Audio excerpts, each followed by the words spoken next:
एक दिन बादशाह अकबर के दरबार में कुछ दरबारी चुपके चुपके बीरबल के खिलाफ साजिश कर रहे थे। उनका उद्देश्य था बीरबल को वजीर के पद से हटवाना।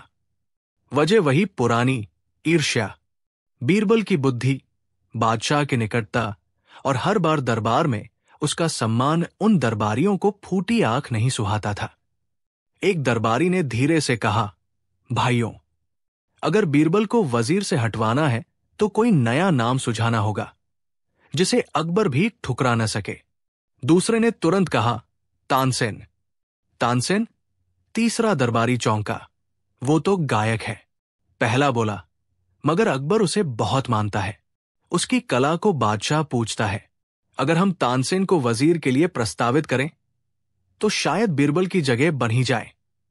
सबने सिर हिलाया और योजना तैयार हो गई। अगले दिन दरबार में दरबारियों ने अकबर से कहा, जहांपना, बीरबल योग्य है, लेकिन क्या आपने कभी विचार किया है कि तानसेन जैसा मर्मज्ञ, संस्कारी, विश्वविख्यात संगीतज्ञ राज्य के संचालन में भी कुशल हो सकता है? अकबर ने भौहें चढ़ाई। तुम लोग कहना क्या चाहते हो? एक दरबारी धीरे से बोला, हम कहना चाहते हैं कि तानसेन को वजीर बनाया जाए। वो बीरबल से बेहतर सिद्ध हो सकते हैं। अकबर मुस्कराया। वो समझ गया कि बीरबल के खिलाफ कोई नई साजिश रची जा रही है, मगर वो कुछ बोले नहीं। थोड़ी देर चुप रहने के बाद बोले, ठीक है, पर मैं बिना परीक्षा के तानसेन को वजीर नहीं बना सकता। परीक्षा होगी। दरबारियों के चेहरे पर मुस्कान आ गई। अकबर ने उसी समय तानसेन और बीरबल को बुलवाया, उन्हें दरबारियों की मांग बताई और कहा, तुम दोनों को मेरे एक पत्र के साथ यूनान जाना होगा। ये पत्र वहां के सम्राट को सौंपना है और उसका उत्तर लाना है। वही इस परीक्षा का निर्णय तय करेगा। दोनों ने सिर झुकाया और आदेश मानते हुए निकल पड़े। तानसेन खुश था। वो सोचने लगा, अगर ये काम मैं कर लूं तो बीरबल की जगह मेरी होगी। लेकिन बीरबल चुप था, गंभीर। रास्ते भर वो सोचते रहे, अकबर ने ये पत्र क्यों लिखा होगा? दोनों जब यूनान पहुंचे तो राजमहल में प्रवेश मिला। यूनान के सम्राट ने उन्हें सम्मानपूर्वक बैठाया और पत्र लिया। जैसे ही सम्राट ने पत्र खोला, उसके चेहरे पर हैरानी छा गई। उसमें लिखा था, इस पत्र को लाने वालों को तुरंत फांसी दे दी जाए। सम्राट चौंका। उसने पत्र 2 बार पढ़ा, फिर बोला, क्या तुम जानते हो इस पत्र में क्या लिखा है? तानसेन कांपने लगा। उसका गला सूख गया। बीरबल ने बिना भाव बदले कहा, नहीं महाराज, हम नहीं जानते। राजा ने पत्र दिखाया। तानसेन कांप उठा। उसके हाथ से पत्र गिर गया। उसने फौरन बीरबल की ओर देखा और बोला, बचाओ, मैं मरना नहीं चाहता। मुझे वजीर नहीं बनना। मुझे वापस भारत जाना है। बीरबल ने तानसेन के कान में कुछ फुसफुसाया। तानसेन थोड़ी देर बाद शांत हो गया। राजा ने अपने सैनिकों से कहा, इन दोनों को शूली के पास ले जाया जाए। सैनिक उन्हें फांसी स्थल की ओर ले गए। तभी बीरबल बोला, पहले मुझे फांसी दो। तानसेन ने कहा, नहीं, पहले मुझे फांसी दो। सैनिक रुक गए। झगड़ा बढ़ने लगा। दोनों जोर जोर से चिल्लाने लगे, पहले मैं मरूंगा। नहीं, मैं। ये दृश्य देखकर सैनिक हैरान हो गए। वे दौड़े दौड़े सम्राट के पास पहुंचे और सारी बात बताई। राजा ने दोनों को फिर दरबार में बुलाया और पूछा, तुम लोग पहले मरने के लिए झगड़ क्यों रहे हो? बीरबल ने सिर झुकाकर कहा, हुजूर, हमें मरने में कोई भय नहीं है, मगर हमें एक बात का रहस्य बताना नहीं चाहिए। राजा ने जोर दिया, नहीं, बताओ, वरना मैं तुम दोनों को यूं ही फांसी पर चढ़ा दूंगा। बीरबल ने नजरें नीचे करते हुए कहा, महाराज, हमारे भारत में एक महान संत ने अकबर बादशाह से कहा था कि यदि कोई राजा यूनान को जीतना चाहता है तो उसे पहले यूनान के सम्राट से 2 निर्दोष ब्राह्मणों की बलि दिलवानी होगी। राजा के माथे पर बल पड़ गया। फिर ये योजना बनी कि बीरबल और तानसेन को यूनान भेजा जाए, क्योंकि हम दोनों निर्दोष हैं, विद्वान हैं, और यदि हमारी हत्या हो जाए तो अकबर को यूनान पर विजय प्राप्त हो सकती है। राजा चुप हो गया। फिर पूछा, लेकिन तुम दोनों पहले मरने के लिए क्यों झगड़ रहे थे? बीरबल ने चतुराई से मुस्कुराते हुए कहा, क्योंकि संत ने यह भी कहा था कि जो पहले मरेगा वो अगले जन्म में राजा बनेगा, और जो बाद में मरेगा वो उसका वजीर। अब तानसेन को राजा बनना है, और मुझे भी। राजा जोर से हंस पड़ा। वाह, क्या बात है! अगर तुम जैसे चतुर और दिलचस्प लोग मारे गए तो दुनिया की बड़ी क्षति होगी। जाओ, तुम स्वतंत्र हो। तानसेन और बीरबल लौटे। अकबर ने पूछा, तो कैसा रहा सफर? इससे पहले कि बीरबल कुछ कहते, तानसेन घुटनों पर गिर पड़ा और बोला, जहांपना, बीरबल ही वजीर बनने के योग्य है। मुझे क्षमा करें, मैं उनकी बराबरी नहीं कर सकता। अकबर ने मुस्कुराकर बीरबल को गले से लगाया और कहा, बीरबल, तुम्हारा कोई जोड़ नहीं। दरबारियों ने नजरें झुका ली, और इस तरह बीरबल ने बिना किसी लड़ाई के अपनी जगह फिर से साबित कर दी, अपनी बुद्धिमानी, धैर्य और चतुराई से। कहानी 2। अकबर का दरबार चल रहा था। सभी दरबारी अपने अपने मामलों में व्यस्त थे। तभी बीरबल ने दरबार में आकर झुककर सलाम किया और बोला, जहांपनाह, एक बात पूछनी है, अगर इजाजत हो। अकबर मुस्कराया। बीरबल, तुम्हारे सवालों में हमेशा कोई कहानी छुपी होती है, पूछो। बीरबल ने कहा, अगर कोई अमीर आदमी किसी गरीब से कोई चीज उधार लेकर उसे लौटाए ना, तो क्या उसे सजा मिलनी चाहिए? अकबर ने बिना सोचे जवाब दिया, बिल्कुल। ईमानदारी से ना लौटाना तो चोरी जैसा है। बीरबल ने सिर झुकाया, तो फिर मेरे साथ न्याय कीजिए। क्या हुआ बीरबल? अकबर थोड़ा चौंक पड़ा। बीरबल ने मुस्कुराते हुए कहा, जहांपनाह, मैंने अपने मोहल्ले के अमीर सेठ जी को एक कीमती तांबे का बर्तन उधार दिया था। उन्होंने कहा था 2 दिन में लौटा देंगे, लेकिन अब 10 दिन हो गए, ना बर्तन लौटाया ना जवाब। अकबर भड़क गया, इतनी हिम्मत, तुम्हारा बर्तन नहीं लौटाया? बुलाओ उस सेठ को। लेकिन बीरबल मुस्कराया, नहीं हुजूर, मुझे कुछ और करना है। मुझे इजाजत दीजिए, मैं इस मामले को अपने तरीके से सुलझा लूं। अकबर को बीरबल की योजना में मजा आने लगा। सेठ हरिदास शहर के सबसे अमीर व्यापारियों में से एक था। बड़ा नाम, बड़ी दुकान, लेकिन थोड़ा चालाक भी था। उसे लगता था कि अगर बीरबल जैसे दरबारी का बर्तन रख भी लिया तो कौन पूछने वाला है। बीरबल ने एक दिन उसका दरवाजा खटखटाया। सेठ, अरे बीरबल जी, आइए आइए, क्या सेवा करूं? बीरबल मुस्कराया, सेठ जी, आपको याद है आपने मेरा तांबे का बर्तन उधार लिया था? सेठ थोड़े झिझकते हुए बोला, अरे हाँ, लेकिन कुछ काम आ गया, थोड़ा रुक गया।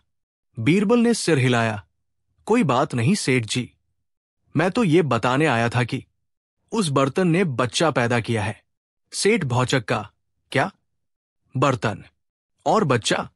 बीरबल ने मुस्कुराकर एक छोटा सा तांबे का कटोरा निकाला और कहा, आपके घर बर्तन था, वहीं से बच्चा पैदा हुआ। ये लीजिए, उसका बेटा। सेठ पहले तो हंसा, फिर सोचा, बड़ी अजीब बात है, लेकिन अगर बीरबल खुद कह रहा है तो मैं रख लेता हूं। मुफ्त की चीज। सेठ ने छोटा बर्तन रख लिया और बीरबल से कहा, वाह बीरबल जी, आपका बर्तन बड़ा नेक निकला। बीरबल बोला, हां सेठ जी, आजकल बर्तन भी बच्चा पैदा कर लेते हैं। 2 दिन बाद बीरबल फिर गया और एक और छोटा बर्तन लेकर आया। सेठ जी, आपके यहां जो बर्तन था उसने एक और बच्चा पैदा कर दिया। सेठ हैरान था, लेकिन लालच में मुस्कराया, वाह, और बच्चा? लाओ लाओ। अब रोज बीरबल एक नया बर्तन लाने लगा, बड़ा, छोटा, कटोरा, थाली, और सेठ हर दिन उसे स्वीकार करता रहा। उसके मन में अब लालच घर कर गया था।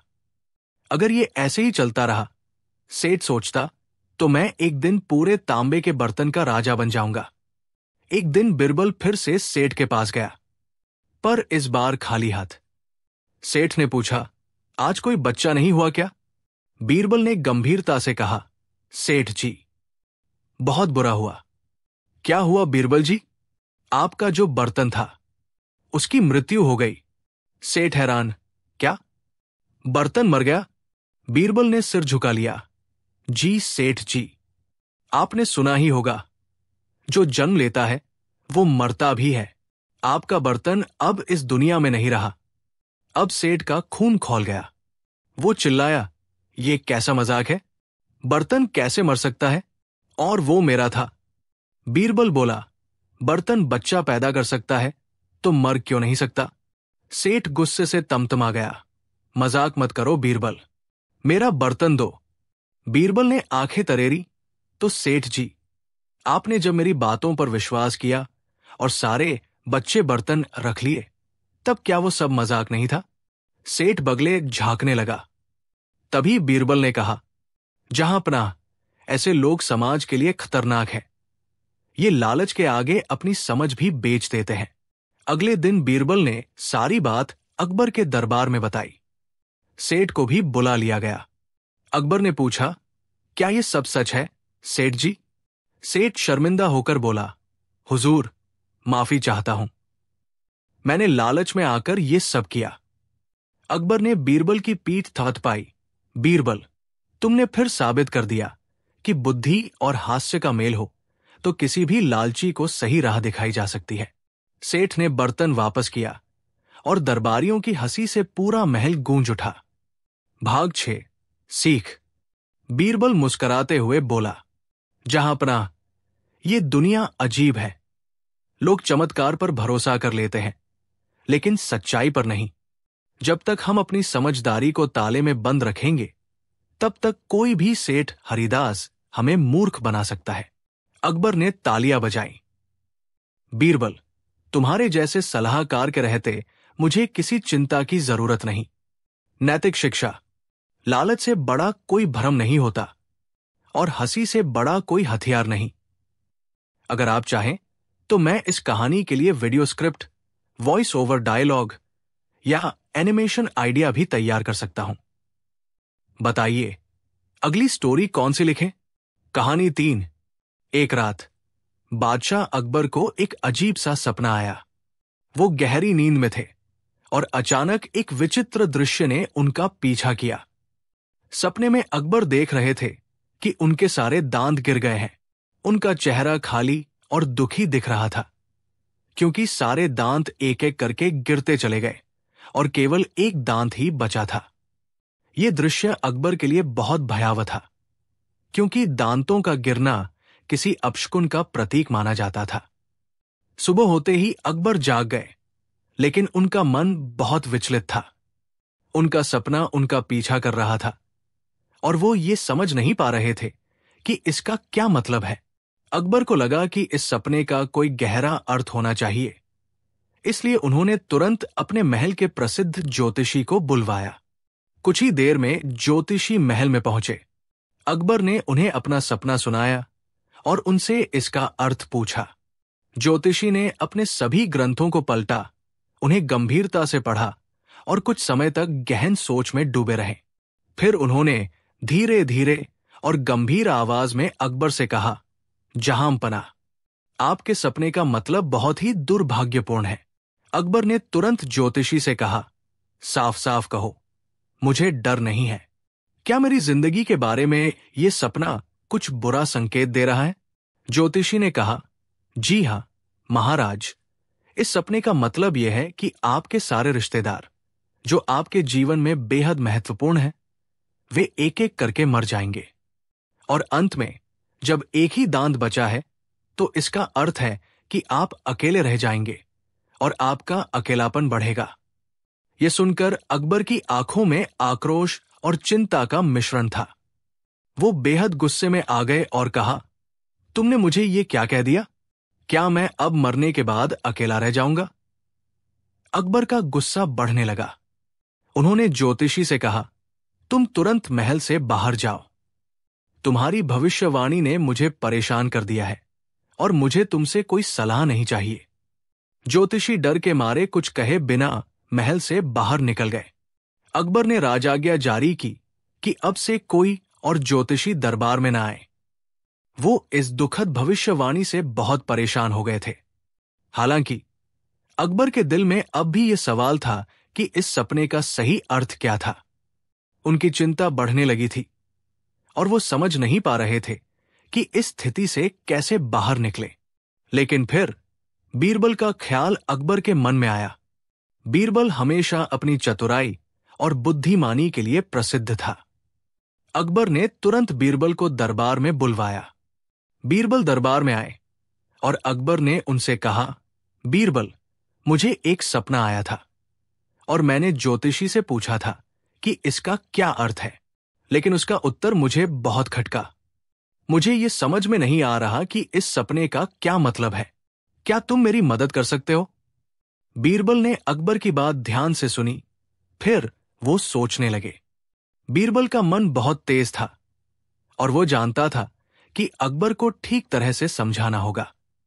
बीरबल ने धीरे से कहा, महाराज, ये सपना निश्चित रूप से कोई अच्छा संकेत नहीं है, लेकिन इसका कोई बुरा अर्थ भी नहीं है। मैं इस बारे में कुछ और सोचने का समय लूंगा और जल्द ही आपको उत्तर दूंगा। अकबर को बीरबल की बातों में कोई विशेष संकेत दिखा। उन्होंने सोचा कि बीरबल ने बहुत शांति से बात की और उन्हें बीरबल की बुद्धिमानी पर पूरा भरोसा था। बीरबल ने कहा कि वो बाद में जवाब देंगे, तो अकबर ने उनकी बात मानी और उन्हें समय दिया। अगले दिन एक अन्य ज्योतिषी दरबार में आया, जो कि बीरबल द्वारा भेजा गया था। बीरबल ने उसे समझाया था कि वो कैसे अकबर के सपने का सही अर्थ बताए, लेकिन बिना उनका दिल दुखाए। ये ज्योतिषी दरबार में पहुंचा और अकबर से उनका सपना पूछा। अकबर ने अपना सपना फिर से सुनाया और ज्योतिषी ने सोचा, अब मुझे क्या करना चाहिए। ज्योतिषी ने पहले तो कुछ समय तक अपने ग्रंथों में ध्यान दिया और फिर उसने एक अलग तरीके से अकबर को जवाब दिया। महाराज, ज्योतिषी ने कहा, यह सपना तो बहुत शुभ है। ये आपके लंबे और सफल शासन का प्रतीक है। आपका सपना दिखाता है कि आपके सारे रिश्तेदार जो आपके साथ हैं, उनकी अपेक्षा आपकी उम्र लंबी है। आप बहुत समय तक राज करेंगे और आपके राज्य में सुख और शांति रहेगी। आपके राज्य में प्रजा हमेशा खुशहाल रहेगी। यह सुनकर अकबर का चेहरा चमक उठा। उनकी आंखों में संतोष और खुशी की झलक आ गई। अकबर ने ज्योतिषी को इनाम दिया और कहा, तुमने मुझे सही उत्तर दिया है, मुझे अब खुशी है। ज्योतिषी ने अकबर को धन्यवाद दिया और फिर महल से बाहर चला गया। अकबर को अब यह समझ में आ गया कि कभी कभी एक ही बात को अलग तरीके से कहने से पूरी स्थिति बदल सकती है। अकबर ने बीरबल की ओर देखा और मुस्कुराए। बीरबल की चतुराई और सूझबूझ के कारण ही अकबर को सच्चाई का सही तरीके से पता चला। अकबर ने बीरबल को गले लगाते हुए कहा, बीरबल, तुम्हारी बुद्धिमानी ने मुझे शांति दी है। मैं सच्चाई को स्वीकार करता हूं और जानता हूं कि कभी कभी शब्दों का सही प्रयोग किसी समस्या का समाधान हो सकता है। ये कहानी साबित करती है कि समझदारी से दी गई सलाह और सही शब्दों का प्रयोग कैसे किसी संकट को हल कर सकता है। बीरबल की चतुराई और अकबर की समझदारी ने यह साबित कर दिया कि बिना किसी के दिल को ठेस पहुंचाए सच्ची बात कैसे कही जा सकती है। कहानी 4। एक दिन अकबर बादशाह दरबार में बैठे थे और उनके साथ उनके दरबारी और मंत्री भी मौजूद थे। सभी लोग आपस में किसी न किसी विषय पर चर्चा कर रहे थे। अचानक बादशाह अकबर ने अपनी आंखों में एक चमक के साथ बीरबल से कहा, बीरबल, तुम मेरे दरबार के सबसे बुद्धिमान मंत्री हो, लेकिन क्या तुम मुझे ऐसा कोई व्यक्ति दिखा सकते हो जो तुम्हारे से भी अधिक बुद्धिमान हो? बीरबल को यह सवाल थोड़ा अजीब लगा, क्योंकि वो खुद को अकबर के दरबार का सबसे बुद्धिमान व्यक्ति मानते थे। लेकिन फिर भी उन्होंने विनम्रता से कहा, जहांपनाह, मैं कुछ समय ले सकता हूं। मुझे कुछ दिन का वक्त चाहिए होगा ताकि मैं ऐसा व्यक्ति ढूंढ सकूं जो मुझसे भी अधिक बुद्धिमान हो। अकबर ने कहा, तुम्हें जो भी समय और धन चाहिए वह दिया जाएगा, लेकिन मुझे इस सप्ताह के भीतर एक ऐसा व्यक्ति चाहिए। अगर तुम ऐसा व्यक्ति ढूंढकर ला सको तो मैं तुम्हें बहुत बड़ा इनाम दूंगा। बीरबल ने बादशाह से 500 स्वर्ण मुद्राएं ली और 1 सप्ताह का समय तय हुआ। बीरबल को एक ऐसा व्यक्ति ढूंढने की चुनौती दी गई थी जो उनसे भी अधिक बुद्धिमान हो, लेकिन यह कोई साधारण कार्य नहीं था। बीरबल ने मन ही मन सोचा, इस कार्य को पूरा करने के लिए मुझे कुछ अलग तरीके से काम करना होगा। बीरबल ने पहले तो आसपास के गांवों का दौरा करने का फैसला किया। उन्होंने बहुत से सामान्य लोगों से बातचीत की, लेकिन कोई भी ऐसा व्यक्ति नहीं मिला जो उसकी बुद्धिमत्ता से कहीं ज्यादा हो। फिर वो सोचने लगे, मुझे किसी ऐसे व्यक्ति की आवश्यकता है जो साधारण दिखता हो, लेकिन उसकी बुद्धिमत्ता छिपी हुई हो। बीरबल ने कुछ दिन और गांवों में बिताए और कई प्रकार के लोगों से मुलाकात की, लेकिन उन्हें कोई भी ऐसा व्यक्ति नहीं मिला जो उनकी अपेक्षाओं पर खरा उतरता। वो अब थोड़ा निराश होने लगे थे, लेकिन तभी उनके मन में एक विचार आया, क्यों न मैं एक साधारण ग्वाले को लाकर उसे विशेष तरीके से पेश करूं। इसके बाद बीरबल ने एक ग्वाले को ढूंढा जो अपनी गायों को लेकर बाहर चराने जाता था। वो व्यक्ति साधारण था, लेकिन बीरबल को महसूस हुआ कि उसमें कुछ खास बात हो सकती है। बीरबल ने ग्वाले से बातचीत की और उसे समझाया कि दरबार में उसे क्या करना है। बीरबल ने ग्वाले को अच्छे कपड़े पहनाए और उसे शाही दरबार में भेज दिया। जब ग्वाला दरबार में प्रवेश किया तो उसने निःशब्द हाथ जोड़कर बादशाह अकबर को प्रणाम किया। बादशाह ने उसे कई सवाल पूछे। उन्होंने पूछा, तुम कहाँ रहते हो? तुम्हारा नाम क्या है? तुम क्या काम करते हो? लेकिन ग्वाला मौन ही रहा। वो खामोशी से अकबर की ओर देखता रहा। अकबर को यह देख बहुत गुस्सा आया। वो सोचने लगे, ये आदमी क्या मुझसे मजाक कर रहा है? अकबर ने गुस्से में आकर फिर से सवाल किया, तुम जवाब क्यों नहीं दे रहे? तुम मुझसे सवाल क्यों नहीं करते? लेकिन ग्वाले ने कोई उत्तर नहीं दिया। अब बादशाह ने गुस्से में आकर बीरबल से कहा, यह क्या बकवास है? तुमने मुझे जो व्यक्ति लाकर दिया है वो तो गूंगा और बहरा लगता है। उसने मेरे किसी भी सवाल का जवाब नहीं दिया। बीरबल मुस्कुराते हुए आगे बढ़े और उन्होंने अकबर से कहा, जहां पनाह, जैसा आपने मुझसे कहा था, जो बुद्धिमानों से भी ज्यादा बुद्धिमान हो, ये वही आदमी है। वो खुद समझता है कि जो व्यक्ति अपनी बातें करने में मस्त रहता है वो हमेशा बहस और झगड़े में फंस जाता है, और वो व्यक्ति जो कम बोलता है वो सबसे बुद्धिमान होता है। बीरबल ने आगे कहा, इस ग्वाले ने सुन रखा है कि राजाओं और बुद्धिमानों के सामने चुप रहना सबसे अच्छी बात है। यही कारण है कि वो खामोश है, क्योंकि वो जानता है कि ज्यादा बोलने से कुछ हासिल नहीं होता। यही उसकी बुद्धिमत्ता है। अकबर को बीरबल की बात समझ में आई और वह मुस्कुराए। बादशाह अकबर ने ग्वाले को इनाम दिया और कहा, बीरबल, तुम हमेशा मुझे हैरान कर देते हो। तुम्हारी हाजिर जवाबी और समझदारी ने इस बार भी मुझे चकित कर दिया। मैं मानता हूं कि ये ग्वाला वाकई में बुद्धिमान है और उसकी बुद्धिमानी में चुप रहने की कला है। ग्वाले को भी बादशाह ने बहुत इनाम दिया और उसे सम्मानित किया। फिर बीरबल और ग्वाला महल से बाहर चले गए।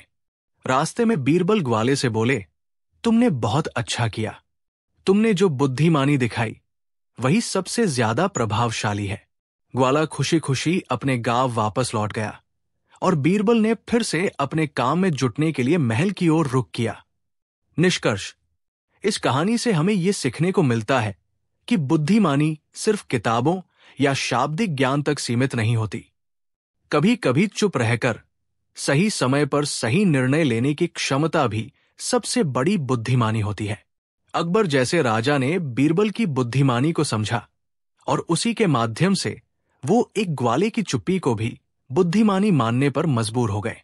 इस प्रकार बीरबल ने एक बार फिर से साबित कर दिया कि सच्ची बुद्धिमानी हमेशा अपने समय और परिस्थिति के अनुसार होती है, और सही निर्णय लेने के लिए कभी कभी ज्यादा बोलना नहीं बल्कि चुप रहना ही सबसे अच्छा उपाय होता है। कहानी 5। एक बार की बात है, सुबह सुबह जैसे ही अकबर बादशाह अपने राज दरबार में आए, उनके चेहरे पर गजब की जिज्ञासा और शरारत का भाव था। सभी दरबारी समझ गए कि आज कोई नया सवाल, कोई नई चुनौती आने वाली है। दरबार सजा था। बीरबल सहित सभी मंत्रीगण अपनी जगह पर बैठे थे। अकबर ने इधर उधर नजर घुमाई, फिर बोले, बीरबल, आज मेरा मन कुछ नया जानने का है। बीरबल मुस्कराए, हुजूर, आपका मन अगर कुछ जानने का हो तो हमें कुछ सीखने का अवसर मिलता है। बताइए, क्या प्रश्न है आज का? अकबर थोड़े गंभीर हुए और बोले, बीरबल, बताओ, इस दुनिया का सबसे बड़ा मूर्ख कौन है? सवाल सुनते ही सन्नाटा छा गया। दरबारियों की नजरें बीरबल पर टिक गई। अब देखना बीरबल क्या जवाब देते हैं। बीरबल ने जरा सी मुस्कान के साथ कहा, बादशाह सलामत, ये प्रश्न तो बड़ा गंभीर है। मूर्खता की कई किस्में होती हैं। कोई पैसे के पीछे पागल होता है, कोई झूठ की दुनिया में जीता है, कोई बिना सोचे बोलता है। मैं चाहता हूं कुछ समय दीजिए, मैं इसकी तह तक जाकर उत्तर दूंगा। अकबर बोले, ठीक है, तुम्हें 3 दिन का समय मिलता है, लेकिन जवाब इतना दमदार होना चाहिए कि पूरा दरबार हंस पड़े और दिमाग भी दौड़ जाए। बीरबल ने झुककर सलाम किया।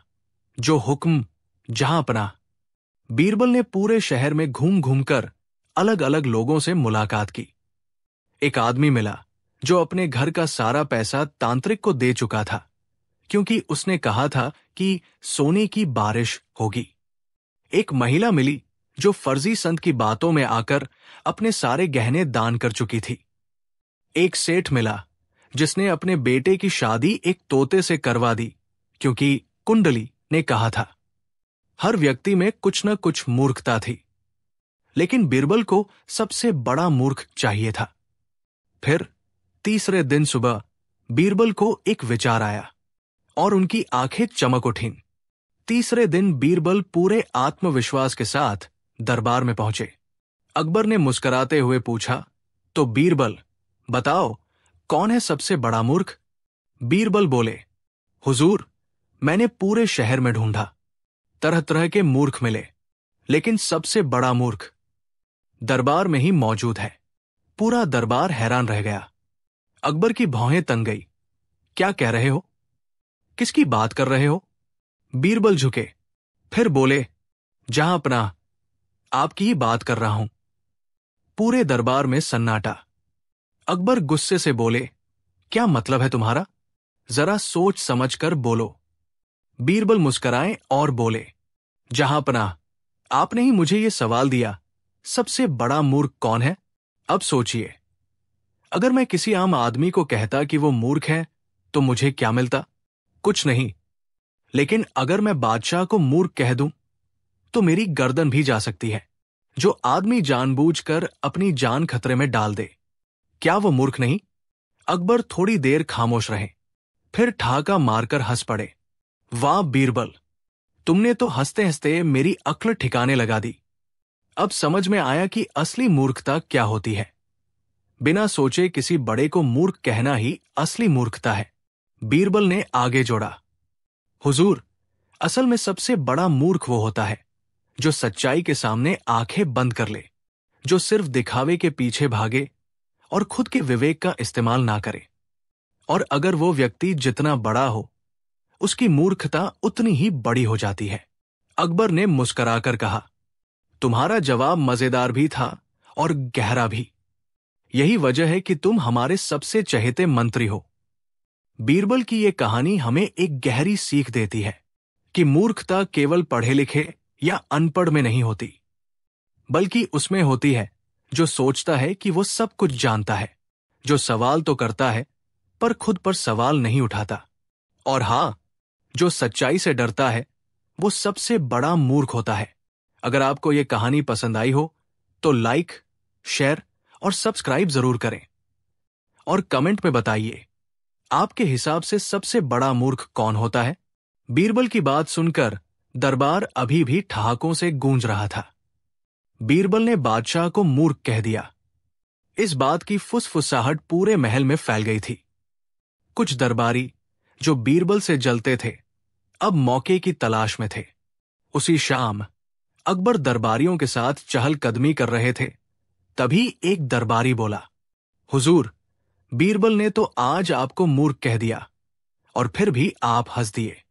अकबर मुस्कराए, लेकिन उसके मन में एक सवाल जरूर उठ गया, क्या बीरबल को कभी घेर पाना संभव है? अगले दिन अकबर ने बीरबल को दरबार में बुलाया और कहा, बीरबल, अगर तुम्हें सब कुछ इतना अच्छा समझ आता है तो बताओ, मेरे राज्य में सबसे बुद्धिमान कौन है और सबसे मूर्ख कौन? ये सवाल पहले से भी ज्यादा फिसलन भरा था। अगर बीरबल अपने नाम लेता तो अहंकारी कहलाता, अगर किसी और का नाम लेता तो दरबार में शत्रु बढ़ाता, और अगर अकबर का नाम फिर से लेता तो इस बार शायद जान से हाथ धो बैठता। बीरबल मुस्कराए। उन्होंने कुछ पल सोचा और फिर बोले, हुजूर, आपके राज्य में सबसे बुद्धिमान भी आप ही हैं और सबसे मूर्ख भी आप ही। अब तो पूरे दरबार में सन्नाटा, सबकी सांसें थम गई।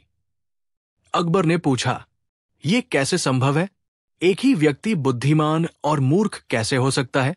बीरबल ने सिर झुकाया और कहा, जहांपनाह, जब आप अपनी प्रजा की भलाई के लिए सोचते हैं, न्याय करते हैं और सच्चाई का साथ देते हैं, तब आप सबसे बुद्धिमान होते हैं। लेकिन जब आप दरबारियों की बातों में आकर मुझ जैसे वफादार की परीक्षा लेने लगते हैं, तब आप सबसे बड़े मूर्ख बन जाते हैं। अकबर कुछ देर चुप रहे। उन्होंने दरबारियों की ओर देखा, जो अब नजरें झुकाए बैठे थे। फिर अकबर जोर से हंसे, बीरबल, तुम फिर बच निकले, और इस बार भी तुमने सच्चाई से चोट मारी है। यही वजह है कि तुम हमेशा हमारे दिल के सबसे करीब रहते हो। एक दरबारी बड़बड़ाया, हर बार बच जाते हैं ये बीरबल, कोई तो एक बार इन्हें मात दे। बीरबल ने सुना और मुस्कुराते हुए उसकी ओर देखा। मात देने के लिए मात देना आना चाहिए, और यहां तो सब अपने अपने अहंकार में मस्त हैं। बीरबल ने एक आखिरी बात कही, जहां बुद्धि होती है वहां विनम्रता भी होती है, और जहां केवल अहंकार हो वहां मूर्खता का वास होता है। इसीलिए सबसे बड़ा मूर्ख वो नहीं जो नहीं जानता, बल्कि वो है जो सब जानने का दावा करता है लेकिन सीखने से इनकार करता है। अगर आपको बीरबल की ये चालाकी पसंद आई हो तो लाइक करें, शेयर करें और सब्सक्राइब करना ना भूलें। कमेंट में बताइए, क्या कभी आपने किसी को ऐसे तर्क से हराया है? बीरबल ने बादशाह अकबर को फिर से हंसते हुए चुप करा दिया। लेकिन कई दरबारी ऐसे थे जिन्हें यह हरगिज पसंद नहीं आया। आखिर हर बार बीरबल ही क्यों जीतता है? अब उनका बस एक ही मकसद था, बीरबल को दरबार से हटाना। एक रात महल के एक कोने में 4 दरबारी चुपचाप मिल बैठे। खासकर राजा टोडरमल, राजा मानसिंह और 2 अन्य दरबारी इस योजना में शामिल थे। टोडरमल बोला, अगर हम बीरबल को उसके ही जवाबों में फंसा दें तो अकबर भी उसकी चतुराई पर शक करेगा। राजा मानसिंह ने जोड़ा, उसे ऐसा सवाल दो जिसका कोई साफ उत्तर ही ना हो। एक दरबारी फुसफुसाया, और अगर जवाब दे तो अपमानजनक लगे, अगर ना दे तो मूर्ख लगे। और तय हुआ अगला सवाल, ईमानदार कौन है, राजा, रंक या चोर? अगले दिन दरबार लगा।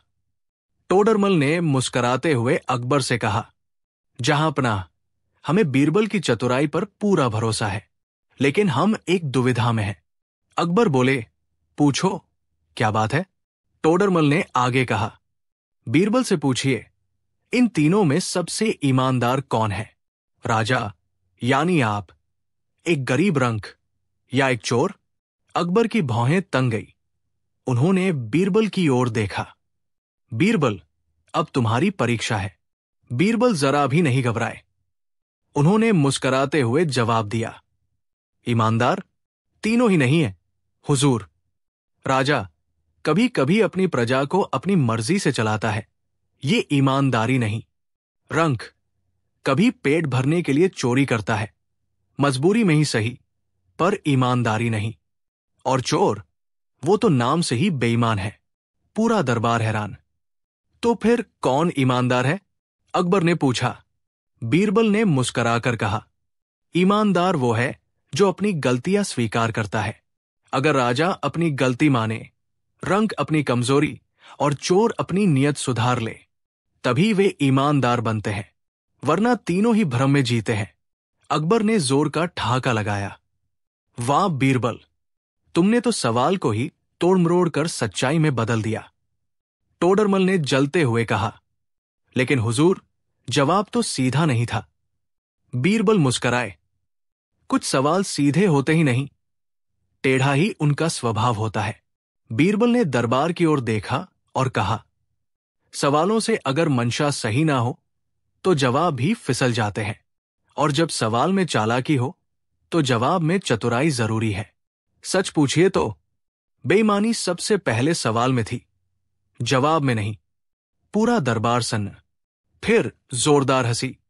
अकबर बोले, बीरबल, तुमने एक बार फिर बता दिया कि चतुराई और ईमानदारी साथ चल सकती है, और जो खुद को दूसरों से ऊपर समझे, असली बेवकूफ वही होता है। बीरबल झुककर बोले, जहां पनाह, किसी की परीक्षा लेना गलत नहीं, लेकिन अगर परीक्षा में फंसाने की नीयत हो तो उसमें असली हार सवाल पूछने वाले की होती है। अगर बीरबल की ये नई चालाकी आपको पसंद आई हो तो लाइक करें, सब्सक्राइब करें और घंटी दबाना न भूलें। कमेंट में बताइए, अगर आप होते बीरबल की जगह तो क्या जवाब देते हैं? बीरबल लगातार दरबार में अपनी चतुराई से अकबर का दिल जीतते जा रहे थे, पर हर जीत कुछ दरबारियों की जलन को और भड़का देती। अब उनके मन में सिर्फ एक ही विचार था, बीरबल को हटाओ, वरना हमारी औकात कोई नहीं पूछेगा। टोडरमल, मानसिंह और 2 अन्य दरबारियों ने अब एक अंतिम योजना बनाई। एक रात राजकोष से कुछ स्वर्ण मुद्राएं, सोने के सिक्के गायब हो गई। सुबह दरबार में हड़कंप मच गया। सबसे पहले टोडरमल बोला, जहां पनाह, ये कोई आम आदमी नहीं कर सकता। राजकोष तक पहुंच केवल विशेष व्यक्तियों को ही है, और बीरबल उनमें से एक है। अकबर हैरान रह गए। क्या तुम कह रहे हो कि बीरबल ने चोरी की है? मानसिंह बोला, हम नहीं कहते हुजूर, पर शक तो उसी पर जाता है। अब बाकी दरबारी भी सुर में सुर मिलाने लगे। अकबर थोड़ी देर चुप रहे और फिर बोले, बीरबल को दरबार से बाहर किया जाता है जब तक वो अपनी बेगुनाही साबित ना करें। उन्हें महल में दाखिल होने की इजाजत नहीं। बीरबल चुपचाप खड़े रहे। उनकी आंखों में कोई डर नहीं था। उन्होंने अकबर की ओर देखा और सिर्फ एक वाक्य कहा, जहां साजिशें राज करती है, वहां सच को कुछ वक्त बाहर रहना ही पड़ता है। और वो दरबार से बाहर निकल गए। बीरबल के बिना दरबार सूना लगने लगा। अकबर का चेहरा भी पहले जैसा नहीं रहा। इस बीच शहर में एक अजीब बात हुई। एक नकाबपोश आदमी ने दरबारियों की असलियत उजागर करनी शुरू कर दी। मानसिंह के जमींदारों से जबरदस्ती वसूली के सबूत सामने आए। टोडरमल का घोटाला भी उजागर हो गया। राजकोष से वही सोने की मुद्राएं गायब की गई थी, और उनके घर से बरामद भी। नकाबपोश रोज रात किसी गली के मोड़ पर सच्चाई का कोई टुकड़ा छोड़ जाता, और सुबह पूरे शहर में चर्चा होती। अब शहर चीख चीख कर कह रहा था, बीरबल को वापस बुलाओ। अकबर ने मन ही मन सोचा, कहीं ये सब बीरबल ही तो नहीं कर रहा। उन्होंने एक दिन खुले दरबार में ऐलान किया, अगर ये नकाबपोश वाकई सच्चा है तो वो आज रात दरबार में आकर असली दोषियों को बेनकाब करे। रात हुई।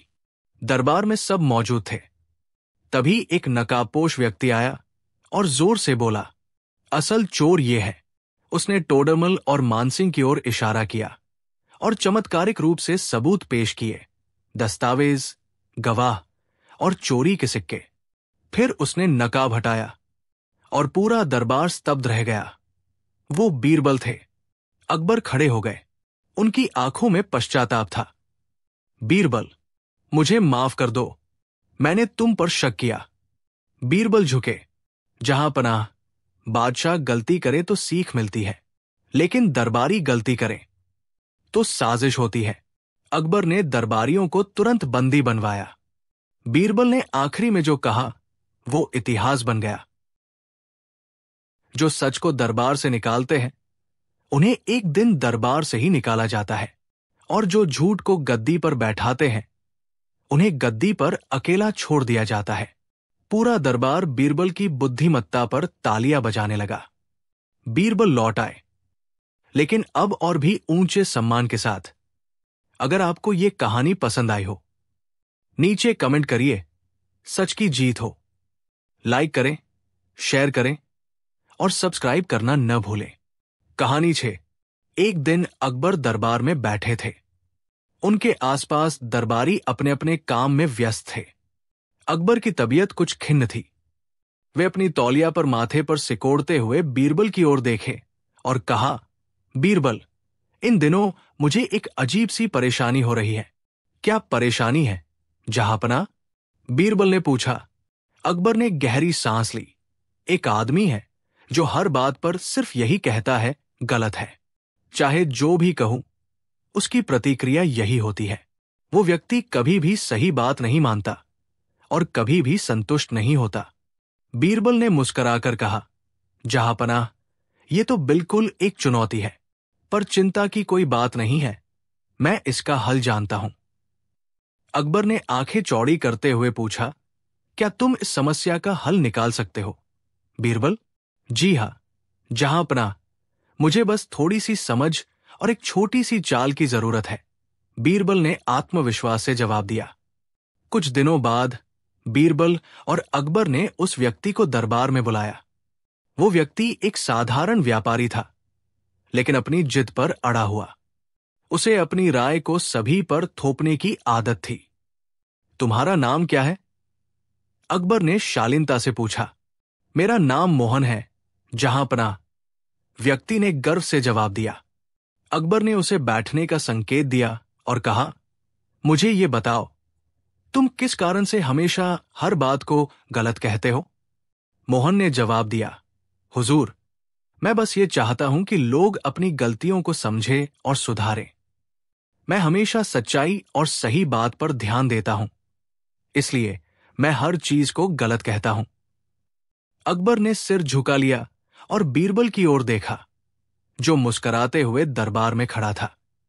बीरबल ने बड़े शांत भाव से कहा, मुझे लगता है, मोहन जी, कि आप सच बोलने के बारे में बहुत गंभीर हैं। लेकिन क्या आप कभी सोचते हैं कि आपकी गलत कहने की आदत कभी किसी को सही दिशा नहीं दे पाती? मोहन ने उग्र होकर कहा, नहीं, नहीं, मैं हमेशा सही ही कहता हूं। क्या आप ये मानते हैं कि मैं गलत हूं? बीरबल ने धीरे से पूछा। मोहन तुरंत बोला, हां, आप गलत हैं। अकबर चुपचाप बीरबल को देख रहे थे और बीरबल की आंखों में एक शरारतपूर्ण चमक थी। बीरबल ने तुरंत अकबर से कहा, जहांपनाह, मैं एक छोटी सी परीक्षा लेना चाहता हूं। अकबर ने सिर हिलाया। क्या परीक्षा? बीरबल, जहांपनाह, मैं चाहता हूं कि मोहन जी को मैं एक छोटा सा सवाल पूछूं। यदि वे अपनी सच्चाई के बारे में और अच्छा सोचेंगे तो मुझे पूरा यकीन है कि वे मेरी बात मानेंगे, बीरबल ने कहा।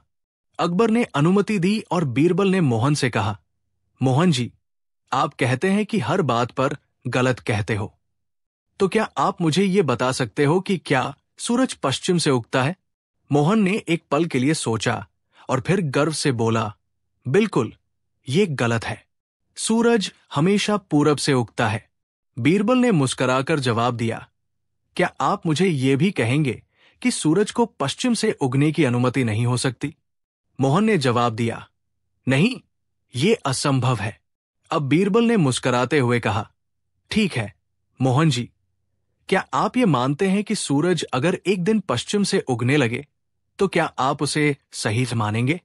मोहन का चेहरा हड़बड़ाते हुए बदल गया। क्या? ये कैसे हो सकता है? बीरबल ने सधी हुई आवाज में कहा, तो क्या ये अब आप स्वीकार करते हैं कि गलत कहने से हर स्थिति में कुछ सीखने का अवसर नहीं मिलता? मोहन चुप हो गया। अकबर ने बीरबल की ओर देखा और मुस्कराया। बीरबल ने दरबार में सभी को संबोधित करते हुए कहा, हर बार हर बात को गलत कहने से हम कभी सच्चाई तक नहीं पहुंच सकते। जब हम अपनी राय को खुला रखते हैं तो हम अधिक सीख सकते हैं। अकबर ने मोहन से पूछा, अब तुम क्या सोचते हो? मोहन जी, क्या तुम अपनी राय बदल सकते हो? मोहन थोड़ी देर तक चुप रहा, फिर धीरे से बोला, मैंने जो किया वो शायद सही नहीं था। मुझे अपनी सोच में बदलाव लाने की जरूरत है। मैं समझता हूं कि मैं हमेशा गलत कहकर अपने आप को भी और दूसरों को भी नुकसान पहुंचाता था।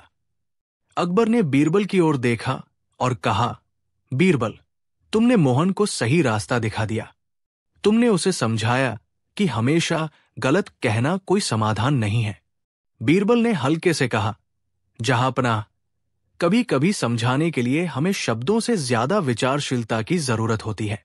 मोहन ने बीरबल का धन्यवाद किया और दरबार से विदा हुआ।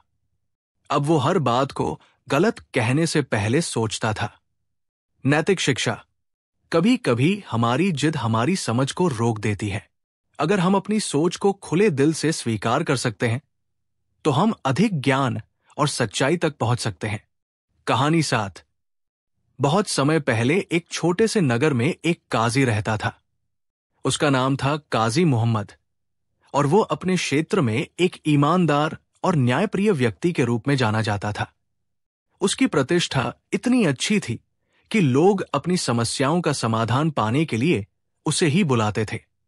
काजी की ईमानदारी की छवि नगर में इतनी पक्की थी कि कोई भी व्यक्ति उसकी नीयत पर शक नहीं करता था। वहीं काजी के पड़ोस में एक विधवा महिला रहती थी जिसका नाम फौजिया था। फौजिया बहुत ही गरीब और निसंतान थी। उसका जीवन मुश्किलों से भरा हुआ था, लेकिन उसका मन बहुत ही सच्चा और ईमानदार था।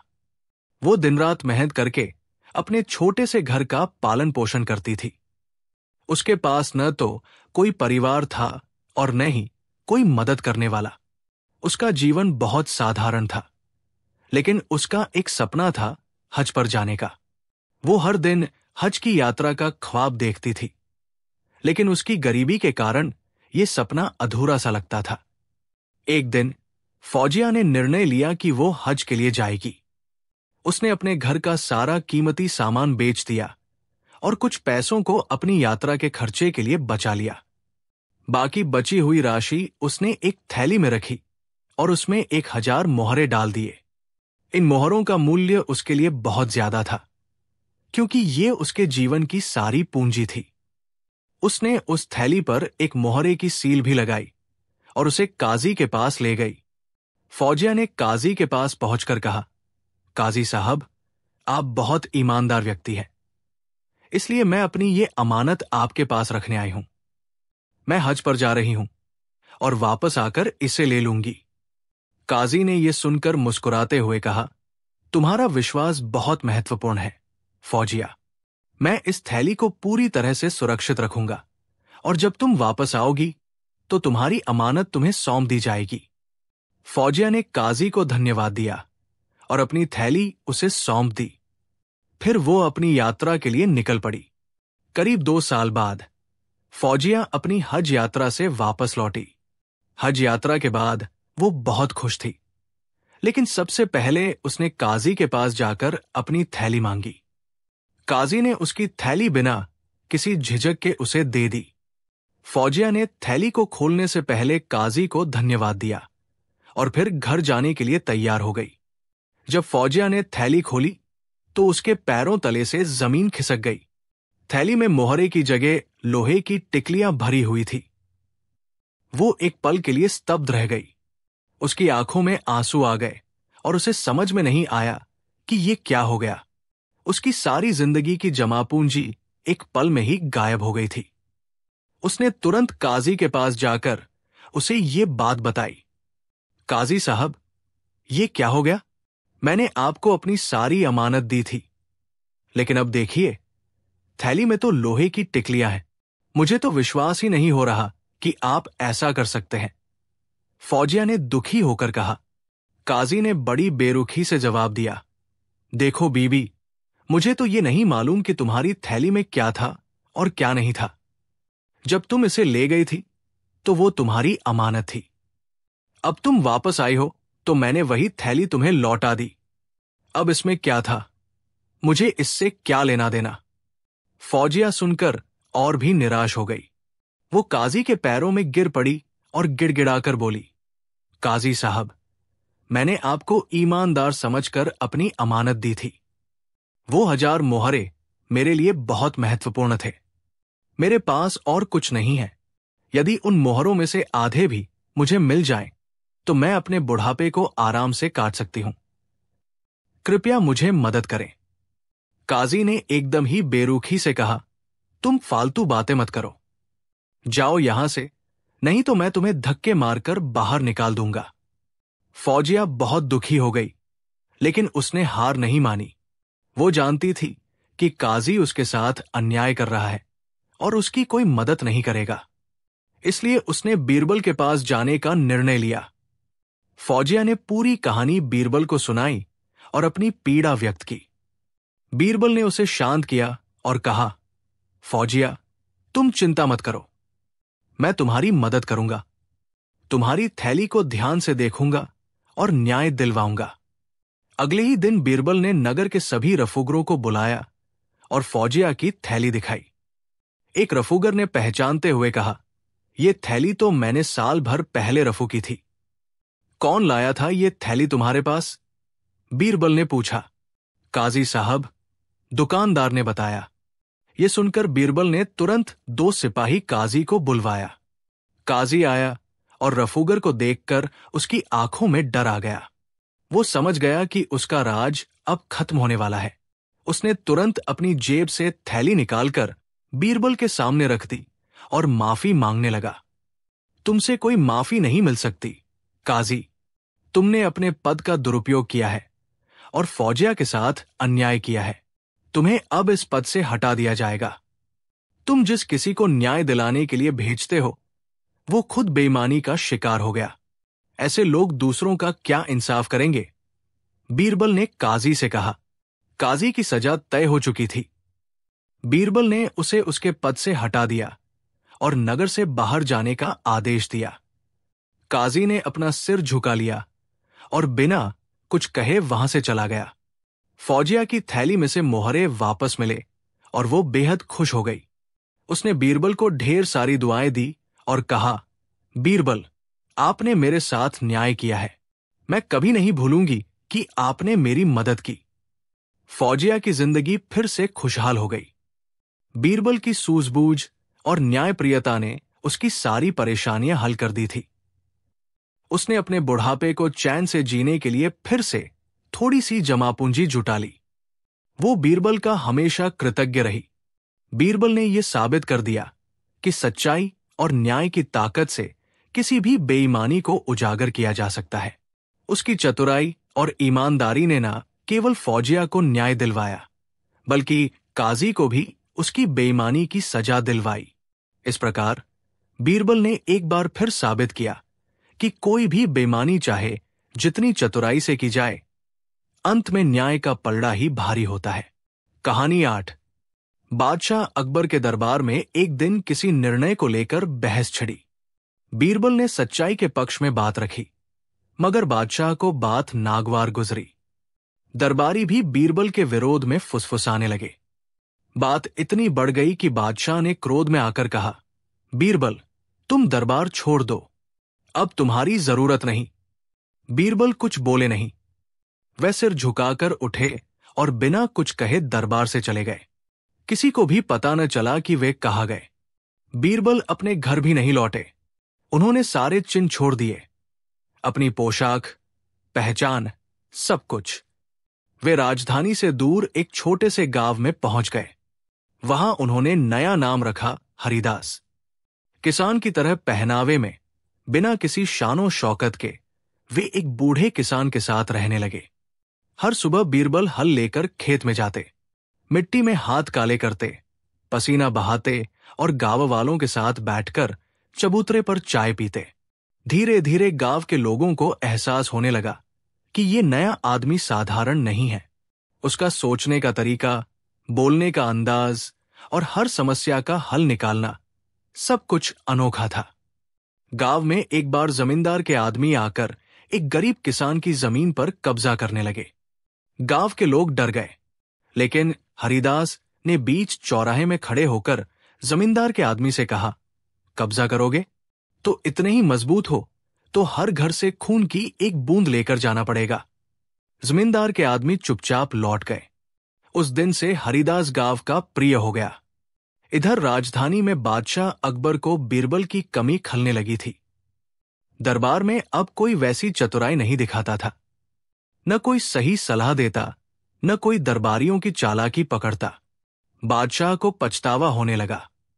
उन्होंने सिपाहियों से कहा, बीरबल को ढूंढ कर लाओ। सिपाही देश के कोने कोने में ढूंढते रहे, मगर कोई सुराग नहीं मिला। बीरबल ने अपना नाम तक बदल लिया था, किसी को शक भी न हो। थकहार कर अकबर ने घोषणा करवाई, जो व्यक्ति दरबार के 5 कठिन सवालों के सही उत्तर देगा उसे दीवान बनाया जाएगा। देश भर के पंडित, विद्वान, तर्कशास्त्री दरबार में आने लगे। सभी बड़े बड़े भाषण देते, मगर जब सवाल पूछे जाते तो सब बगले झांकने लगते। एक दिन सुबह सुबह दरबार में एक बूढ़ा किसान आया।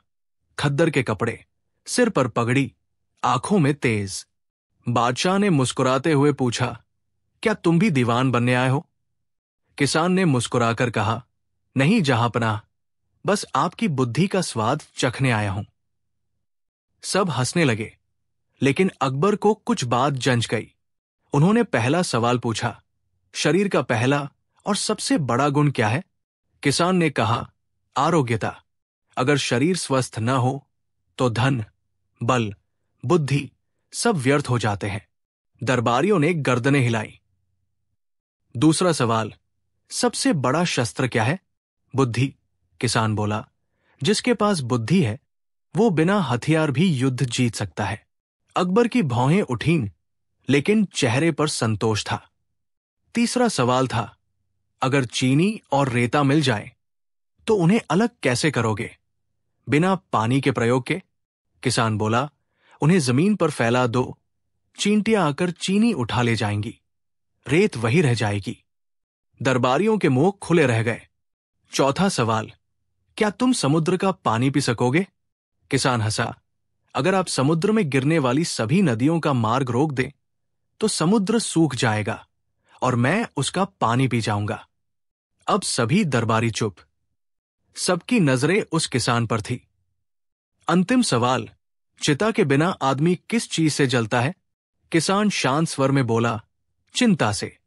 चिंता वह चिता है जो जीवित को भी जला देती है। सन्नाटा छा गया। कुछ पलों बाद दरबार तालियों से गूंज उठा। अकबर ने धीरे से पूछा, अब एक आखिरी सवाल, बीरबल कहाँ है? किसान मुस्कुराया। उसने पगड़ी खोली, दाढ़ी हटाई और बोला, आपके सामने जहांपनाह। सारे दरबारी स्तब्ध। बादशाह अकबर की आंखें भर आई।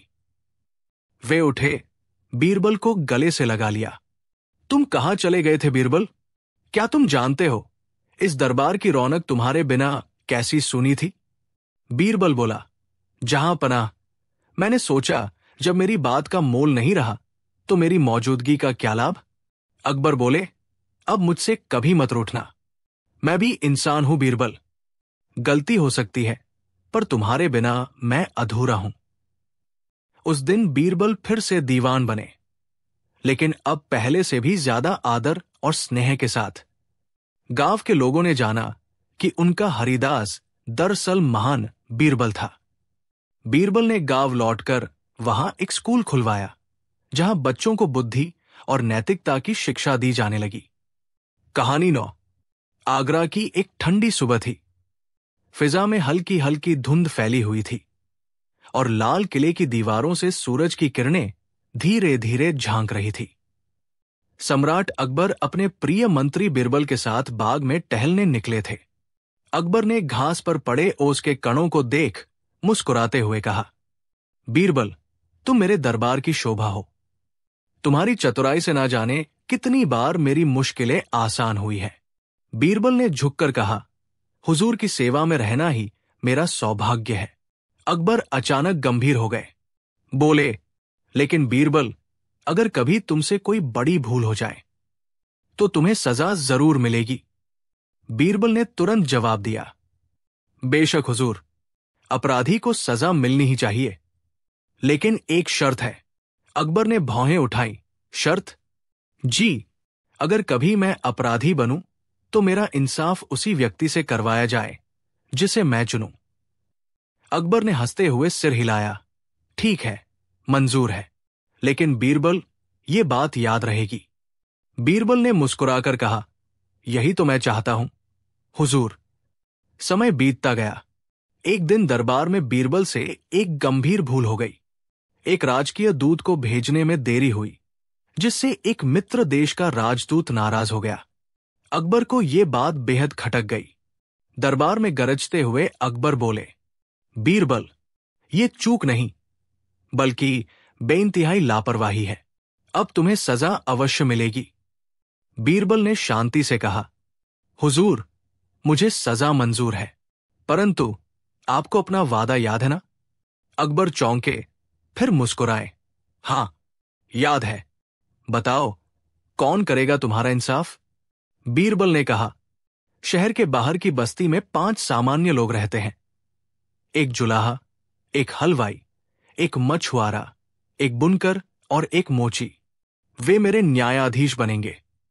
अकबर हंसते हंसते बोले, अरे बीरबल, ये तो मजाक है। वो लोग क्या इंसाफ करेंगे? लेकिन हुजूर, बीरबल ने गंभीर होकर कहा, आपका वादा, वादा वचन होता है। अकबर को कुछ कहना ही पड़ा। ठीक है, जाओ, उन्हें बुलवाओ। अकबर के सिपाही उन 5 गरीबों को लेकर दरबार पहुंचे। वे सभी डरते डरते, कांपते हुए राज सिंहासन के सामने खड़े हुए। अकबर बोले, तुम्हें बीरबल के अपराध की सजा तय करनी है। याद रहे, निष्पक्ष न्याय चाहिए। 5 को एक कोने में बिठाया गया। बीरबल उनके सामने सिर झुकाकर बैठ गए। पहला व्यक्ति भोलू जुलाहा, जिसने कभी दरबार देखा तक नहीं था, बोला, भाई, ये बीरबल है ना? इसकी वजह से तो पूरा शहर हम गरीबों को भूल चुका है। इसे ऐसा दंड दो कि याद रहे। दूसरा हरिया हलवाई बोला, हां, हर जगह बीरबल की चर्चा। चलो, इसे 10 सुनहरी ठुक्की, उनकी गली में प्रसिद्ध मिठाई देने का दंड दो। तीसरा माखन मछुआरा बोला, ठुक्की नहीं भाई, पिटाई होनी चाहिए, लेकिन जरा राजसी तरीके से। रोज दरबार आकर राजा के जूते साफ करे, पूरे 1 हफ्ते। चौथा कल्लू बुनकर हंसकर बोला, अरे भैया, जूते नहीं, इसे कहो कि हमारी गली में एक दिन बैठकर लोगों की शिकायतें सुने और मुफ्त सलाह दे। 5वां छेदी मोची बोला, और सबसे बड़ी सजा, इसे हमारे मोहल्ले की नाली साफ करवाओ। तभी समझ आएगा कि भूलों की कीमत क्या होती है। 5 की बातें सुनकर दरबार हंसी से गूंज उठा। बीरबल वहीं सिर झुकाए सब सुन रहे थे। अंत में 5 गरीबों ने मिलकर फैसला सुनाया। हुजूर, बीरबल चूंकि बहुत महान व्यक्ति है, इसलिए उन्हें शर्मिंदा करने की जरूरत नहीं, मगर गलती तो गलती है। हम तय करते हैं कि बीरबल एक दिन हमारे मोहल्ले में आकर सबके लिए एक निःशुल्क न्याय सत्र करेंगे और जो भी चाहे उससे सलाह ले सके। साथ ही उन्हें 100 सिक्कों का जुर्माना भरना होगा, लेकिन किश्तों में। अकबर ने यह सुनकर खुद को रोक न सके और जोर से हंस पड़े। बोले, बीरबल, तुम्हारे चुने न्यायाधीश तो सच में अनोखे निकले। बीरबल ने मुस्कुराते हुए कहा, हुजूर, यही तो मेरा इंसाफ था, जनता से जनता के लिए। अकबर ने पूछा, बीरबल, ये 100 सिक्के कितने होते हैं? बीरबल ने शांत स्वर में जवाब दिया, हुजूर, यही तो मजेदार बात है। गरीबों की गली में 1 सिक्का का अर्थ सिर्फ 2 पैसे का होता है, यानी कुल 2 रुपए। अकबर हंसी रोक नहीं सके। बोले, तो तुमने पूरी दरबार को सिर्फ 2 रुपए की सजा में उलझा दिया? बीरबल ने विनम्रता से कहा, न्याय उसकी भाषा में होना चाहिए जो उसे करता है। वे गरीब है, पर उनका दिल अमीर है। उन्होंने जो सोचा वही किया। अकबर ने अपने सिंहासन से उठकर कहा, बीरबल, तुमने फिर साबित किया कि तुम्हारी बुद्धि से बढ़कर कुछ नहीं। ये 2 रुपए की सजा भी माफ की जाती है। अगले दिन बीरबल वाकई शहर की झूम पड़ी बस्ती में गए। वहां उन्होंने एक पेड़ के नीचे अपनी चटाई बिछाई और घोषणा की, आज बीरबल आपके बीच है। कोई भी आकर सलाह, मदद या न्याय मांग सकता है। पूरे दिन लोगों की भीड़ लगी रही।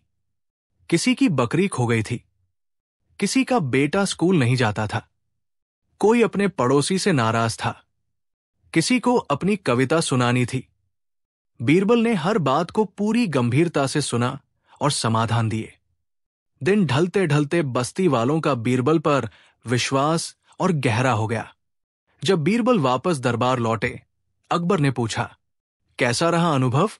बीरबल बोले, हुजूर, राजमहल की दीवारें ऊंची जरूर होती है, लेकिन असली न्याय वहां होता है जहां जनता का दिल खुला होता है। अकबर ने बीरबल के कंधे पर हाथ रखकर कहा, तुम सिर्फ मंत्री नहीं, मेरे राज्य की आत्मा हो। दरबार में सबने तालियां बजाईं और बीरबल की बुद्धिमानी का एक और किस्सा अमर हो गया। संदेश: न्याय का मतलब सिर्फ दंड नहीं, समझदारी और संवेदनशीलता भी है। बीरबल ने दिखा दिया कि असली इंसाफ वही होता है जो लोगों के स्तर पर उतर कर किया जाए। कहानी 10। एक सुबह जब दरबार लगा हुआ था, 4 अजीब से दिखने वाले पंडित राजसभा में प्रवेश करते हैं। उनके कपड़े धूल और राख से सने थे, माथे पर लंबा तिलक और चेहरों पर गंभीरता का अजीब भाव। उनके पीछे भारी भीड़ लग गई थी, जो ये सोचकर चमत्कृत थी कि ये पंडित कहीं से कोई बहुत बड़ा रहस्य लेकर आए हैं। अकबर ने उन्हें देखकर पूछा, कहो पंडितों, किस कारण दरबार में आए हो? तुम्हारी ये दशा किस बात का संकेत है? पहला पंडित आगे बढ़ा और बोला, महाराज, हम चारों काशी से आए हैं, गंगा किनारे साधना करते हैं, पर कुछ दिन पहले हमारे साथ ऐसा अद्भुत चमत्कार हुआ जिसे बताने के लिए ही यहां आए हैं। दूसरा पंडित बोला, हमने यमराज को साक्षात देखा है। तीसरा पंडित थोड़ी रहस्यमयी आवाज में, और सिर्फ देखा ही नहीं, महाराज, यमराज ने हमसे बात भी की है। चौथा पंडित बोला, और उन्होंने हमें एक गुप्त बात बताई है, आपकी मृत्यु की तिथि। सारे दरबारी चौंक गए, पूरी सभा में सनसनी फैल गई। कुछ डर गए, कुछ हंसे और कुछ चुपचाप देखने लगे कि अब क्या होगा। अकबर गंभीर हो गए, मेरी मृत्यु की तिथि? ये कैसे संभव है, और वो भी यमराज से बात करके? तुम्हारे पास क्या प्रमाण है? पहला पंडित बोला, हमने एक गुफा में साधना की जहां मृत आत्माएं भटकती हैं। उसी दौरान यमराज प्रकट हुए और उन्होंने हमसे कहा कि हम आपको ये संदेश दें। अकबर उलझन में पड़ गए, वे समझ नहीं पा रहे थे कि ये सच है या धोखा। अकबर ने तुरंत बीरबल को दरबार में बुलवाया। बीरबल ने जैसे ही चारों पंडितों को देखा, मुस्कुराए और बोले, महाराज, आज तो बहुत बड़े ज्ञानी आए हैं, लगता है मेरी नौकरी खतरे में है। अकबर ने मुस्कुराते हुए बीरबल को पूरी बात बताई। बीरबल ने सिर हिलाया और चारों पंडितों की ओर देखा, फिर बोला, आप चारों ने यमराज से मुलाकात की, ये तो बहुत बड़ा अनुभव है, पर एक सवाल है, यमराज किस रंग के वस्त्र पहने थे? पहला पंडित बोला, काले। दूसरा पंडित झट से बोला, नहीं नहीं, लाल। तीसरे ने कहा, मुझे तो नीले याद है। चौथा कुछ सोचने लगा, फिर बोला, सफेद। बिल्कुल सफेद, चमकदार कपड़े। बीरबल ने मुस्कुराकर अकबर की ओर देखा, महाराज, चारों ने एक ही यमराज को देखा, लेकिन चारों की यादें अलग अलग। ये कैसा चमत्कार? दरबार में हंसी की लहर दौड़ गई। बीरबल ने अकबर से कहा, महाराज, यदि इजाजत दें तो मैं इन पंडितों की परीक्षा लेना चाहूंगा। अकबर बोले, तुम्हें पूरी छूट है, सच्चाई सामने लाओ। बीरबल ने चारों पंडितों को एकांत कमरे में भेज दिया। उन्हें अलग अलग रखा गया और कहा गया कि वे अपने अनुभव को लिख कर दें, कब, कहा और कैसे उन्होंने यमराज को देखा। जब चारों के कथन सामने लाए गए तो चारों की कहानियां बिल्कुल अलग थी। स्थान अलग, समय अलग, यमराज के स्वरूप अलग, संदेश अलग। बीरबल ने उन सभी कथनों को दरबार में सबके सामने पढ़ा, फिर बोले, महाराज, ये पंडित झूठ बोल रहे हैं, इनमें से किसी ने भी यमराज को नहीं देखा। अकबर ने पूछा, लेकिन तुमने ये कैसे सिद्ध किया? बीरबल बोले, महाराज, यदि किसी घटना में 4 लोग एक साथ उपस्थित हो तो उनके विवरण में छोटे मोटे अंतर हो सकते हैं, पर यहां तो मूल बातें ही अलग हैं, जैसे कोई कहानी बना रहा हो। यह सिद्ध करता है कि इन्होंने मिलकर एक झूठ रचा है। अब बीरबल ने अगला कदम उठाया। उसने कहा, इन चारों को थोड़ा आराम दिया जाए और फिर एक जड़ी बूटी पिलाई जाए जो सच्चाई उगलवाने में सहायक है। बीरबल ने उनके लिए विशेष कड़वा काढ़ा तैयार करवाया, पर असल में वो कोई साधारण काढ़ा था जिसमें नीम और करेले की मात्रा बहुत अधिक थी। चारों को अलग अलग बुलाकर बीरबल ने कहा, इस काढ़े को पीकर झूठ बोलने वालों के पेट में मरोड़ उठते हैं और वे सच उगल देते हैं। पहले पंडित ने जैसे ही काढ़े का नाम सुना, उसकी शक्ल उतर गई। दूसरे पंडित ने डरते हुए कहा, महाराज, सच्चाई तो यह है कि हमें कुछ चमत्कारी कहानी बनानी थी जिससे लोग हमें बड़ा ज्ञानी माने और दान दक्षिणा दे। तीसरे पंडित ने भी स्वीकार किया, हमें ये योजना एक बाबा ने सुझाई थी, राजा को डरा दो, फिर पुरस्कार मिलेगा। चौथे ने घुटनों पर बैठकर कहा, हमें क्षमा कर दीजिए महाराज, हमने मूर्खता की। अकबर क्रोधित हुए, बीरबल, ऐसे झूठे पंडितों को क्या दंड मिलना चाहिए?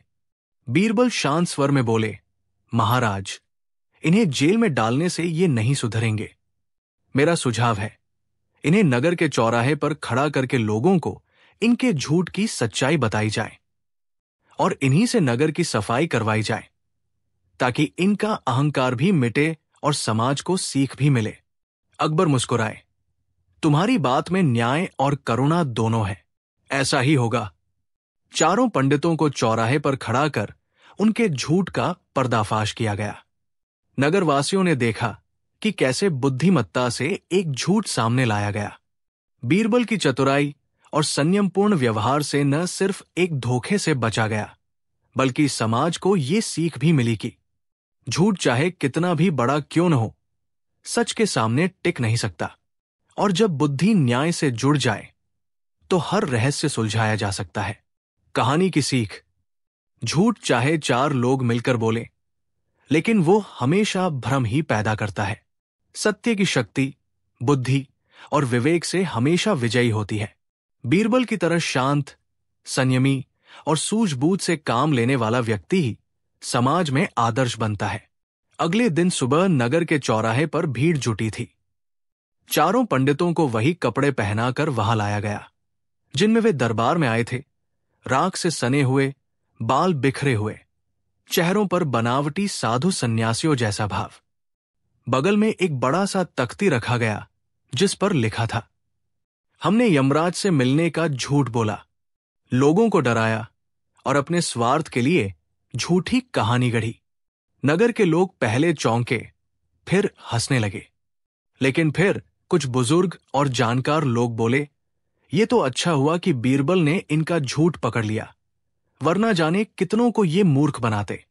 तभी नगर का एक बच्चा बोला, अगर पंडित जी ने झूठ बोला तो क्या अब हमें उन जैसे किसी साधु पर विश्वास नहीं करना चाहिए?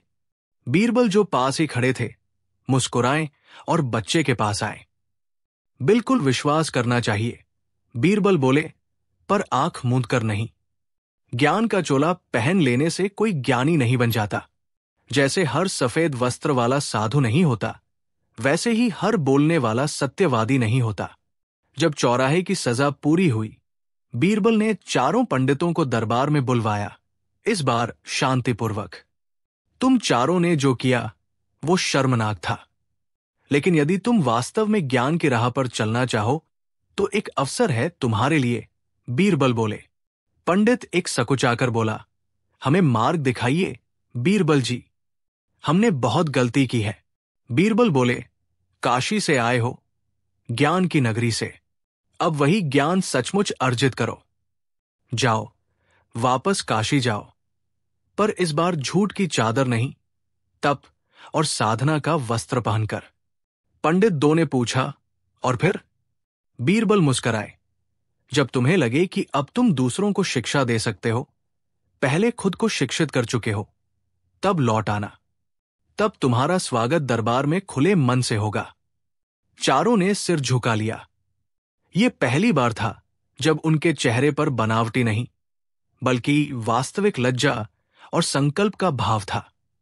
अगले दिन अकबर ने दरबार में घोषणा की, आज से हर विद्वान जो दरबार में प्रवेश करेगा उसकी परीक्षा ली जाएगी, न केवल पुस्तकीय ज्ञान की, बल्कि उसके व्यवहार, सच्चाई और नियत की। और इस कार्य के लिए बीरबल को मुख्य परीक्षक नियुक्त किया जाता है। दरबार तालियों से गूंज उठा। इस घटना के कुछ ही दिनों में दरबार और नगर में एक नया वातावरण बन गया।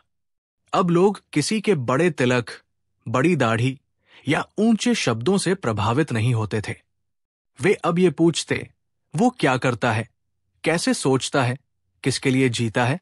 बीरबल की ये एक चाल, जो पंडितों को सजा नहीं, सुधार की ओर ले गई, समाज के लिए प्रेरणा बन गई। कुछ दिनों बाद अकबर बीरबल से बोले, तुमने उन पंडितों को दंड नहीं दिया, लेकिन जो बदनामी उन्हें मिली वो आजीवन उन्हें सिखाएगी। बीरबल हंसकर बोले, महाराज, कभी कभी तलवार से नहीं, शर्म से बड़ा घाव होता है, और वो घाव जब आत्मा को लगता है तो व्यक्ति सुधरता है। अकबर ने कहा, तुम्हारी यही सोच तुम्हें बाकी सबसे अलग बनाती है। मेरे दोस्त, कहानी की दूसरी सीख, हर झूठ एक दिन अपने ही विरोधाभास में उलझता है। सच्चा दंड वही है जो व्यक्ति को बदल दे, न कि केवल भय से झुका दे। बुद्धि केवल चालाकी नहीं, बल्कि करुणा और दूरदृष्टि भी होती है। चारों पंडितों ने बीरबल से मिले उपदेश को गंभीरता से लिया। वे बिना समय गवाए काशी लौट आए और वहां के गंगा घाटों पर साधना करने लगे। वे पूरी निष्ठा से अपने कर्मों को सुधारने, अपने झूठ को छोड़ने और सच्चाई की राह पर चलने लगे। उनका हर दिन अब मंत्रोच्चारण, ध्यान और तपस्या में बीतने लगा। पहले जो पंडित दिखते थे, वे अब साधु रूप में पूरी तरह परिवर्तित हो चुके थे। हालांकि उनके मन में अब भी एक सवाल था, क्या वे सचमुच पवित्र हो पाए हैं? क्या उनकी तपस्या का फल मिलेगा?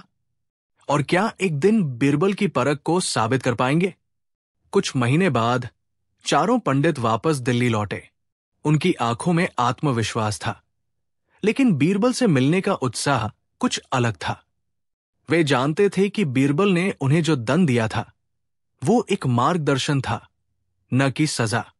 अब वे तैयार थे अपनी सच्चाई साबित करने के लिए। अकबर और बीरबल को देखकर पंडितों ने प्रणाम किया और कहा, महाराज, बीरबल जी, हम अब पूरी तरह से आत्म सुधार की ओर बढ़ चुके हैं। हम अब अपने पापों का प्रायश्चित कर चुके हैं। हम जानना चाहते हैं कि क्या अब हम आपके दरबार में सम्मान प्राप्त कर सकते हैं? अकबर मुस्कुराए और बीरबल की ओर देखा। बीरबल ने पंडितों को ध्यान से देखा। उनकी आंखों में सच्चाई और बदलाव का असर साफ दिखाई दे रहा था। बीरबल बोले, तुम लोग आए हो और ये कहना चाहते हो कि तुमने अपनी गलतियों को समझा है। अब तुम्हारा इरादा बदल चुका है। ये अच्छा है, लेकिन दरबार में फिर से स्थान पाने के लिए तुम्हें एक परीक्षा देनी होगी। पंडितों की आंखों में उत्सुकता थी। हम तैयार हैं, बीरबल जी। बीरबल ने पंडितों को एक कठिन प्रश्न पूछा। तुमने अपने पिछले झूठ को स्वीकार किया। अब बताओ, क्या तुम पूरी तरह से अपने पुराने आचरण से मुक्त हो गए हो? क्या तुम्हारे भीतर कोई छिपा हुआ अभिमान या अहंकार नहीं बचा है? चारों पंडित थोड़ा चुप हो गए। फिर एक पंडित ने जवाब दिया, हमने अपने पुराने कृत्यों पर पछताया है और अब हम जान गए हैं कि सत्य के मार्ग पर चलने से ही शांति मिलती है। बीरबल ने एक गहरी नजर से उन्हें देखा और कहा, तुम्हारा परीक्षण यही है। अब तुम मुझे वो सिद्धांत बताओ जिसे तुमने काशी में सीखा है। पंडित एक ने सबसे पहले उत्तर दिया, हमने सीखा है कि झूठ और अहंकार से केवल दुख मिलता है। अब हम सत्य के मार्ग पर चलेंगे और दूसरों को भी यही सिखाएंगे। पंडित दो ने कहा, हमने सीखा है कि यदि व्यक्ति अपने कर्मों पर ध्यान दे तो वो अपने मन की शांति को पा सकता है। पंडित तीन ने कहा, हमने ये समझा है कि दूसरों को बदलने से पहले हमें खुद को बदलना चाहिए। पंडित 4 ने अंत में कहा, हमने सीखा है कि जीवन के असली सत्य को जानने के लिए आत्मनिष्ठा और तपस्या जरूरी है, और ये प्रक्रिया कभी खत्म नहीं होती। बीरबल इन उत्तरों को सुनकर मुस्कुराए।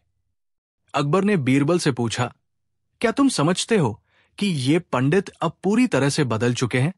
बीरबल ने उत्तर दिया, महाराज, ये पंडित अब अपनी भूलों को समझ चुके हैं, और जिनसे वे गुजरे हैं वो रास्ता अब उनके जीवन का हिस्सा बन चुका है। अकबर ने पंडितों से कहा, तुम्हें अब दरबार में सम्मान के साथ स्थान मिलेगा, लेकिन याद रखो, ये सम्मान तुम्हारे व्यवहार और ज्ञान पर निर्भर करेगा। चारों पंडितों ने सिर झुकाया और बीरबल का आभार व्यक्त किया। उन्होंने अकबर से कहा, हमने सीखा है कि सच्ची शिक्षा वही है जो दिल से स्वीकार की जाए और जो जीवन में बदलाव लाए। समाज में एक नई उम्मीद जगी थी। लोग ये समझने लगे थे कि जीवन में सही मार्गदर्शन और सीख से ही बदलाव आ सकता है। बीरबल के न्याय, बुद्धिमत्ता और करुणा से न केवल पंडितों की जिंदगी बदली, बल्कि पूरे साम्राज्य में एक नई सोच का आगाज हुआ।